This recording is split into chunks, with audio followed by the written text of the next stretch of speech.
What's up guys, Rett Harmon here with Brooke Tolleson, and we are going to show you guys how to find the property corners on your land. So Brooke and I are recently working a deal right now that we're trying to find where the property corners are. It's important for the buyer to know where the corners are so they can put up a fence for their dog.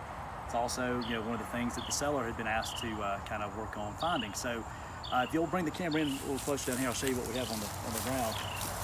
We'll watch your steps, kind of treacherous here.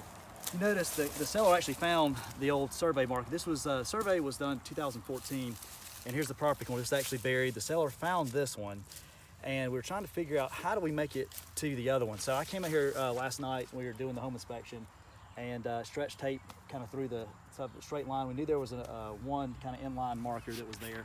But on this survey right here, if you'll kind of shine in with it, this is the property. It's a 1 acre tract of land, and this corner that they found right here we're at is right here. And what we needed to find is this back corner, which we couldn't find at the time.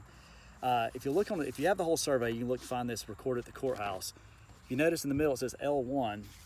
Up here at the top it has a little table. L1, the distance is 143.7 feet. So when we or 0.07 feet. When we found this and knew what it was, we knew exactly how far out it is. But a straight line can go in different directions, and if you're measuring over a hill versus like you had to measure over these little pine trees here, we had to kind of guesstimate. So if you're running across the land, it can change the distance as far as how that goes. So talked with Brooke, said, Brooke, let's meet out here and I'm gonna show you how we can find this. So we got the measuring wheel, we kind of marked everything off, and we'll pause the video here and get back to you guys in a second. We'll show you kind of what we found. All right, hey guys, I'm here with this measuring wheel. This is my first time ever doing this. It's kind of fun. You'll get to 143.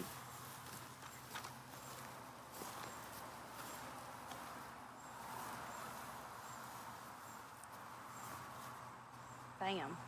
All right, so 143, and then last night I measured it with just a regular tape measure, and this rock right here, which is pretty much right in line with Brooke, is what we came to. So didn't really know exactly where it was. You can see there was another one in line, but out here, after finding a couple of nails and some wire, we actually found this was buried about 3 inches under the soil, but you can see in my shadows, kind of in the way of it, you can see there's actually the iron pin right there that we found. We used the metal detector to help us locate that. So basically now we know exactly where the corner is, and the homeowner or the new homeowner can put the fence up exactly where they want and not be in the way. Hey Rhett, so tell me what the importance is for the seller to properly locate these property pins. Okay, so you've heard the term "no good deed goes unpunished," right? Right. Okay, so we're using this as like a learning experience and example. Thankfully, everyone's getting along, no issues here with it. But the seller, out of the goodness of their heart, thought that they were doing the right thing, and they marked the corner. They put a little stake in the ground for us about where they thought it was, because they were just kind of giving us a good idea about what was there. If the buyer had closed on that and realized that they just went in and put up a $10,000 fence, only realized if the neighbor came along and said, "You're on my property," they could come back to that seller and say, "Hey, you told me to, you marked the property in the wrong spot." So what you don't want to do is mark something unless you really know where it is. You don't ever want to pull up a survey pin. You don't ever want to add a survey pin if you don't know exactly what it is. Now, having something like a piece of steel to mark it's a good thing, because those sometimes get buried over time. But actually, which this one did. Yeah, actually, we were about 4 feet off, and I knew that we were somewhere in the vicinity of being close. But when using the metal detector, we were able to actually find where the corner pin was. And really, it's so new still. Like I said, it was 2014. We're now in 2019. So the plastic pink ribbon is still on there. So I'm very confident that's the surveyor's pin. It's this dusty, but you still see it's the pink. And that allows us to know exactly where the corner is, and we're all in the clear. So if you don't know, always best to get a survey. But if you know one has been fairly recent, in the last several years, it's on file at the courthouse.